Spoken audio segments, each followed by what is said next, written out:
Welcome, everyone, to the Archangel Book Nook podcast. I am very pleased to be reviving our series. I am Mrs. Roach, your host, teacher, reader for life. I have tried to pick a moment between rehearsal songs so that you might be able to hear a little bit better. But yeah, Lion King is a vibe in the school today, and all week it will be. So let's dive right into our podcast. I'm very thrilled to be bringing you a new interview as well as the return of the mystery teacher. So each day this week, we will release a new episode of the podcast with a book read by the teachers, but we're not going to say which ones, which teachers. So a sheet will be sent home today, which is Monday, with a list of all the books that will be read and the characters from the books that you need to guess. So write down which teacher you think voiced each part that is listed on the sheet. And then the best guesses from each class will get a little prize. The most accurate guesses will get a little prize. This little game is for Monday to Thursday with guesses due on Friday. So don't forget to hand in your papers on Friday. I am very pleased to be sitting here with our new leader, Mrs. Grant. She has graciously agreed to come in for an interview about reading. So, without further ado, welcome, Mrs. Grant. Well, thank you, Mrs. Roach. I'm very happy to be here. And let's get going with these questions. Fantastic. Fire away. So, my first question for you is, what do you like to read the most? Ooh, I love reading. Finding the time can sometimes be tricky, but when I do have a little bit of spare time, I love to read historical fiction novels, mostly based around World War II. Well, that is a coincidence that I did not know we shared that in common. Historical fiction is like, it's my favorite genre. I foresee a book club in the future. Yes, please. Okay, so, and then what was reading like for you as a child? I'll be honest, I wasn't a big reader as a child. I wish I could say I was. My mum and dad were always trying to encourage me to read more. I was a very academic student. I loved doing all my homework and I would do anything the teacher gave. But extracurricular reading, I wasn't so good until I met a new librarian at our school when I was in grade 5. And that librarian shared with me her love of books and introduced me to a series called The Babysitter's Club. Oh, The Babysitter's Club. And so back then they were not graphic novels. They were the original novels by Anna and Martin. And once I started reading those, I pictured myself as being one of the babysitters and scheduling all of the babysitting experiences and getting to know all the young children. And yes, probably over the 2 years between grade 5 and grade 7, I read the entire series more than once. And that's what started me on novels. And ever since then, I've always had a novel on my bedside. As I say, not always got the time to read it, but it's always there ready for me. I feel like we must be very similar in age because I read the same series at about the same age. Couldn't get enough. So that answers my next question, which is, what is your favorite book and or series? So that's your favorite childhood series, I would say. Childhood series. My favorite book is, again, it's a historical fiction. It's called The Nightingale. Kristen Hanna? It is Kristen Hanna. I was actually very excited to see they were making a movie just before COVID about the story, but it ended up getting shut down over the pandemic. So I don't know if it's eventually going to come out, but I've read that book at least 4 times. Wow. And it is absolutely my favorite book as an adult. Okay, I have a confession. It's been sitting on my shelf for years. Mrs. Roach, I know. You have to read it this summer. I must. I will read it this summer. It's been highly recommended to me by any number of people. And I just haven't gotten around to it. I think because of the length of it. Plus, doing a master's got in the way. Well, it might. Yeah. I didn't read anything in that time except for our articles. So, and then I would just want to finish off with one last question. Why is reading important in your opinion? What does it do for people? That is a fantastic question, but I think the better question is, what does it not do for people?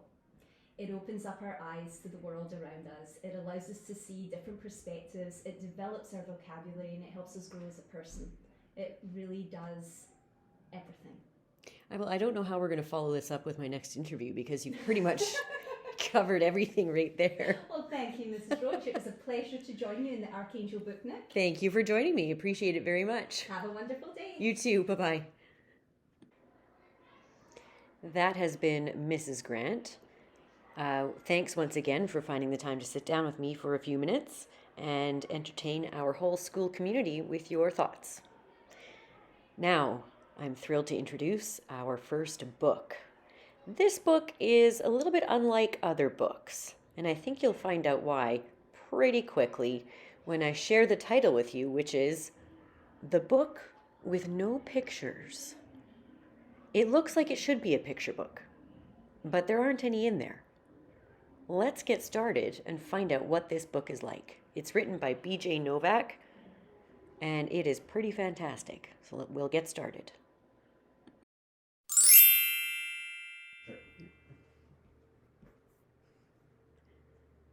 The Book with No Pictures by B.J. Novak.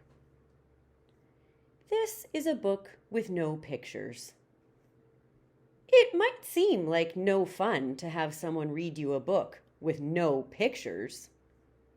It probably seems boring and serious. Except, here is how books work. Everything the words say, the person reading the book has to say, no matter what. That's the deal. That's the rule.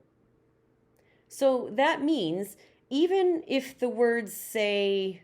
Blark. Wait, what? That doesn't even mean anything. Blurf. Wait a second, what? This isn't the kind of book I want to read. And I have to say every word the book says? Uh-oh. I'm a monkey. Who taught myself how to read? Hey, I'm not a monkey.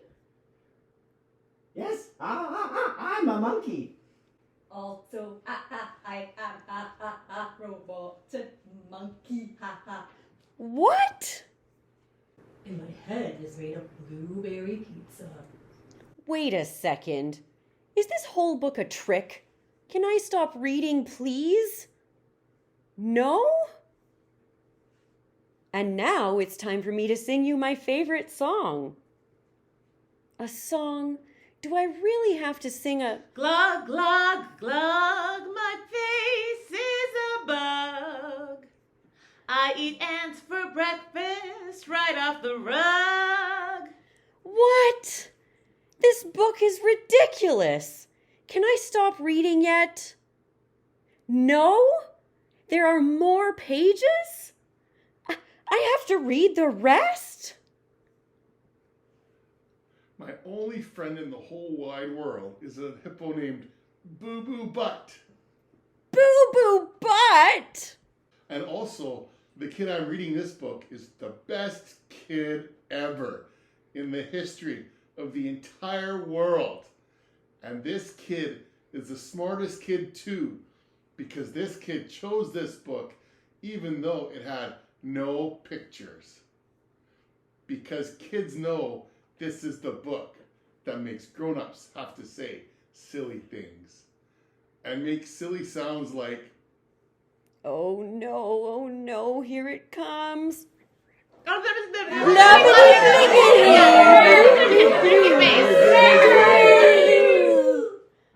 Oh my goodness. Please don't ever make me read this book again. It is so silly. In fact, it is completely and utterly preposterous. Next time, please choose a book with pictures. Please, because this is just too ridiculous to read. The end. Bonk. I didn't want to say that.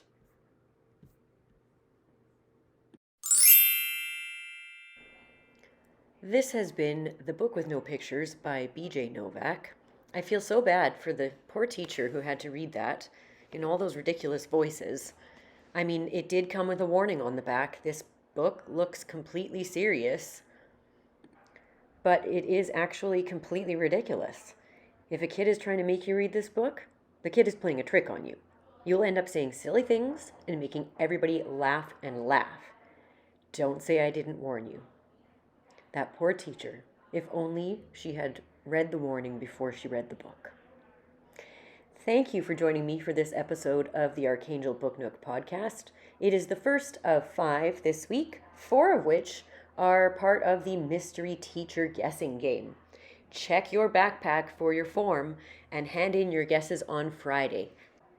And just before we finish up, a huge shout out to Brandon, Daniel, Andrew, and Ben in grade 7 who composed and performed this amazing music.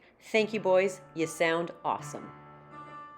Thank you so much for joining me. This has been Mrs. Roach, and I will see you again tomorrow.